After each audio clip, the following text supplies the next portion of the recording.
1992 मई का महीना सुल्तान टीपू शहीद रहमतुल्लाह अलैह ने आवाज लगाई, लोगों ये अंग्रेज इस मुल्क के लिए नासूर है, उठो इससे मुल्क को बचाओ।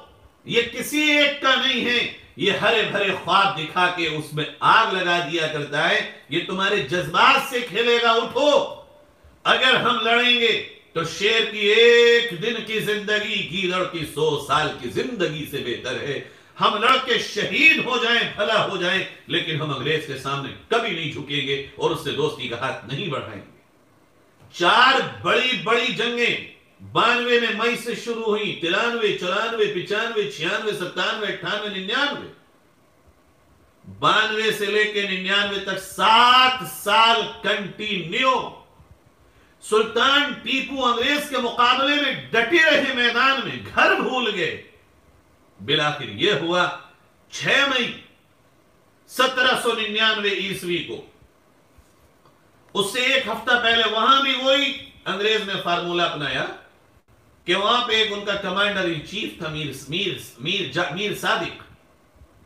उससे बात की, उसका सौदा किया, उसको मुरब्बो जमीनें दी और उसको सौदा करने के बाद लड़ाई के वक्त में मीर सादिक ने इनहिराफ किया और मुंह फेर लिया और सुल्तान टीपू अकेले रह गए।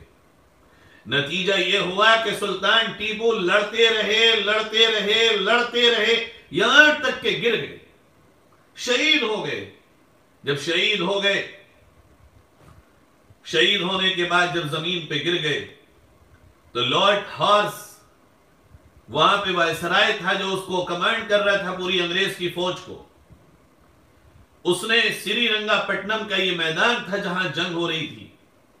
श्रीरंगापट्टनम के मैदान के किनारे पे जब सुल्तान टीपू गिर के रूह परवास कर गई तो लॉर्ड हॉर्स ने कहा लोगों से कि भाई इसको कंकरियां मार के देखो, अगर इसमें जान होगी तो ये लेटे लेटे भी कहीं को खा जाएगा। वो भी जानते थे कि सुल्तान टीपू कोई मामूली आदमी नहीं है, ये तो बहुत बड़ा शेर दिल इंसान है जो मरते मरते भी अपने मुखालिफों को जहन्नम रसीद कर जाएगा। कंकरियां मार के देखी, कंकरियां मारने के बाद जब कोई हरकत जिस्म में नहीं हुई तब जाकर के लॉर्ड हॉर्स आगे बढ़ा और आगे बढ़ने के बाद सुल्तान टीपू